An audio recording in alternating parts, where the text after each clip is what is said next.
तेज भारत जगत सानताड़ी अनलिया गावता पहाटा सेट खन अनलिया गोमस्ता प्रसाद सरेना 82 आना जन्म माहा को मनाव केतया बांकुड़ा जिला रेना झिलिमिली हाई स्कूल रे बड़ाय कना जे नोआ आखड़ा रे सेटर को ताहे ओकान थे बांदवान विधानसभा रेन विधायक राजीव लोचन सोरेन सावसावते झारग्राम लोकसभा रेन सांसद कालीपद सोरेन से खेरवाल सोरेन आ झिलिमिली उच्च विद्यालय रेन मारांग माचेर ओना सावसावते आयमा सावहेद दरदिये को संतार सावतारेन ᱧᱩᱛᱩᱢᱟᱱ ᱚᱱᱚᱞᱤᱭᱟᱹ गोमस्ता प्रसाद सोरेन तेहें सांगुन जन्म माहा उनी अनलिया दो वेस्ट बेंगल पनत पुरुलिया जिला रेना उदलबनी आतु रे 1943 साहित रेना तेहें लेकान माहा माहित रे जन्म लेना जहां खातिर भारत दिसम बेगर हो पश्चिम बांग्लाना आयमा आतु टोठा रेगे उनिया तेहें लेकान माहा माहित दो को मना बतावे और उनका लेकान मिट चितार के झलका रकाबना ट्राइब टीवी ना आरसी रे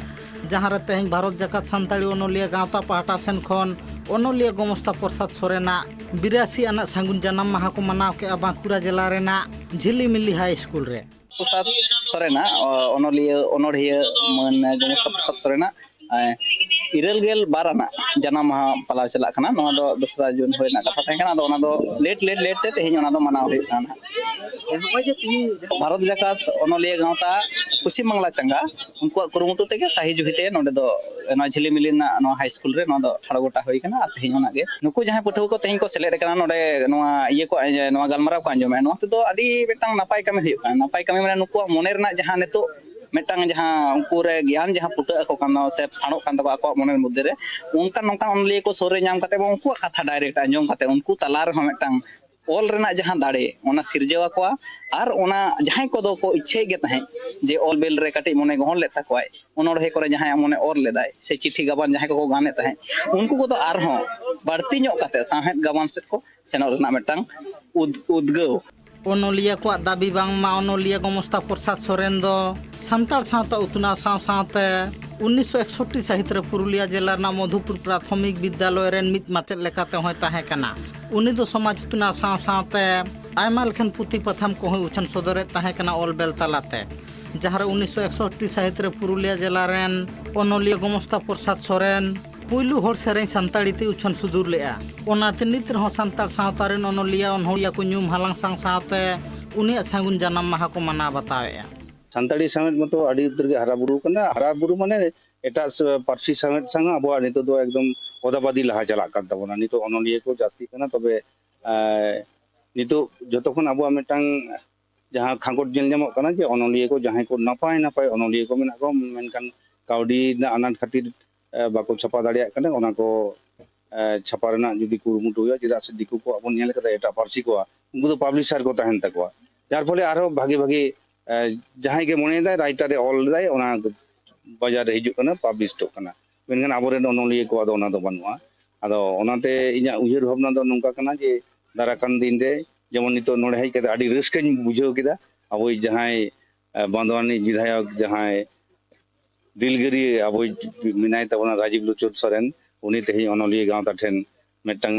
आंगीबारे गो कदाय जे प्रत्येक शर्मा गे मेटांग अनलिया पतबी छापा सदरा नोआ तो दारुण व्यापार का नोआ के नोना गड़ो गपड़ो नितो जुदी अब सावतारेन सानाम सुबुदिया से जहां को विशेष करते काउडियारी तको केटे जकान तबन उनको जुदी अनलिया ठेन नोआ गड़ो को एमा तले अनलिया को आदो बाको तायमा अनलिया खेरवाल सोरेना दाबी बांगमा अनलिया आयमा संतार सावतारी मेना आकात को जहां दो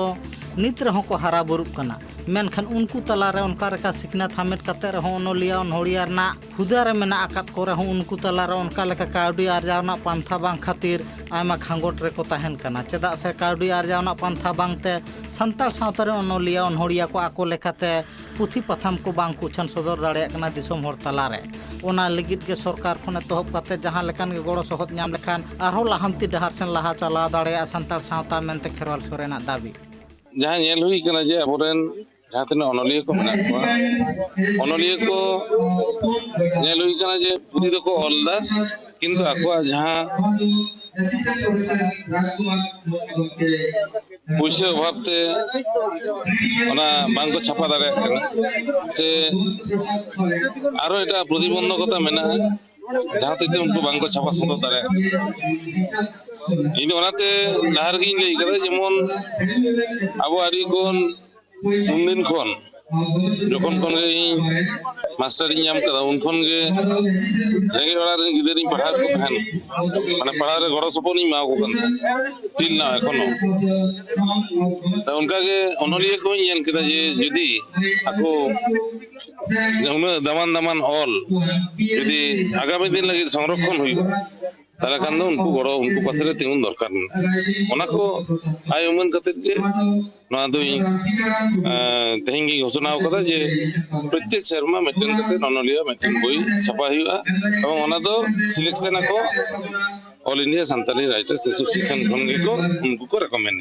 আর ওনা ঠাও খন গে সেটের তাহেলেন বান্দোয়া রেন বিধায়ক রাজীব লোচন সোরেনে ᱞᱟᱹᱭ ᱠᱮᱜᱼᱟ ᱵᱟᱝᱢᱟ ᱥᱟᱱᱛᱟᱲ ᱥᱟᱶᱛᱟ ᱨᱮᱱ ᱚᱱᱚᱞᱤᱭᱟᱹ ᱚᱱᱚᱲᱦᱤᱭᱟᱹ ᱛᱟᱞᱟᱨ ᱡᱟᱦᱟᱸ ᱜᱷᱟᱸᱜᱚᱴ ᱢᱮᱱᱟᱜᱼᱟ ᱚᱱᱟ ᱠᱚ ᱥᱟᱦᱟ ᱞᱟᱦᱟ ᱥᱮ ᱥᱟᱦᱟ ᱞᱟᱹᱜᱤᱫ ᱚᱠᱟ ᱞᱮᱠᱟᱨᱮ ᱮᱴᱠᱮᱴᱚᱬᱮ ᱥᱚᱞᱦᱮ ᱚᱱᱟ ᱤᱫᱤ ᱠᱟᱛᱮᱫ ᱦᱚᱸ ᱟᱭᱢᱟ ᱞᱮᱠᱟᱱ ᱫᱤᱥ ᱦᱩᱫᱤᱥᱮᱜᱼᱟ ᱥᱚᱨᱠᱟর ᱪᱮᱫᱟᱜ ᱥᱮ ᱱᱚᱝᱠᱟ ᱞᱮᱠᱟ ᱥᱚᱨᱠᱟর ᱯᱟᱦᱴᱟ ᱥᱮᱱ ᱠᱷᱚᱱ ᱜᱚᱲᱚ ᱥᱚᱦᱚᱫ ᱵᱟᱝ ᱧᱟᱢ ᱞᱮᱱᱠᱷᱟᱱ ᱥᱟᱱᱛᱟᱲ ᱥᱟᱶᱛᱟ ᱨᱮᱱ ᱚᱱᱚᱞᱤᱭᱟᱹ ᱚᱱᱚᱲᱦᱤᱭᱟᱹ ᱠᱚᱫᱚ ᱩᱥᱟᱹᱨᱟ ᱥᱟᱺᱦᱤᱡ ᱞᱟᱦᱟᱱᱛᱤ ᱰᱟᱦᱟᱨ ᱥᱮᱱ ᱵᱟᱝ ᱠᱚ ᱞᱟᱦᱟ ᱫᱟᱲᱮᱭᱟᱜᱼᱟ ᱢᱮᱱᱛᱮ ᱦᱚᱸ MLA ᱨᱟᱡীᱵ ᱞᱳᱪᱚᱱ ᱥᱚᱨᱮᱱᱮ ᱞᱟᱹᱭ ᱠᱮᱜᱼᱟ। বাঁকুড়া ᱠᱷᱚᱱ ᱥᱤᱫᱩ ᱢᱟᱱᱰᱤᱭᱟᱜ ᱨᱤᱯᱳᱨᱴ ᱴᱨᱟᱭᱤᱵ ᱴᱤভি ᱵᱟᱝᱞᱟ।